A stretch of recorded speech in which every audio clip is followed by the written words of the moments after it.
আসসালামু আলাইকুম। এটি আমাদের ময়মনসিংহ জেলার ত্রিশাল থানার দানিখোলা ইউনিয়নের দক্ষিণ বাটিপাড়া গ্রাম।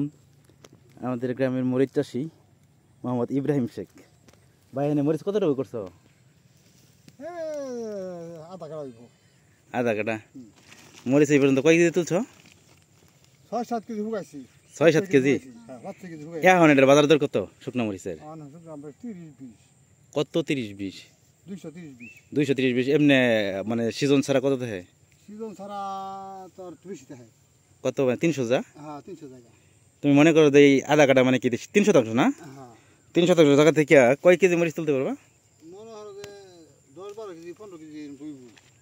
থাকছে না তো যখন আমি যে বুঝতে পারছি টোটালে মানে কয় এই যে থাকতো না। হ্যাঁ এটা সম্পূর্ণ ভাগ হয়ে যেত, সম্পূর্ণ ভাগ নাই যে। হ্যাঁ হ্যাঁ টোটালে কত কেজি তুলতে পারবা আজকে?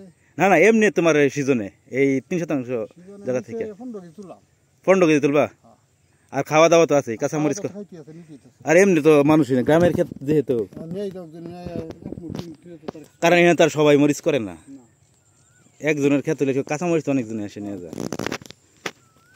আল্লাহ গো, এখানে কেউ মরিচ চাষি ওইরকম না, নিজের খাওয়ার জন্য মরিচ করে।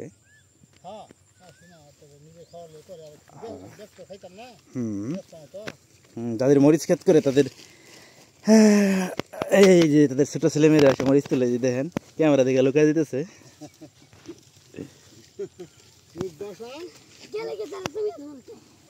হ্যাঁ এই যে কত কয়টা তুলছে দেখি, ওটা মরিচটি দেখাও দেখি কেমন সুন্দর দেখা যায়।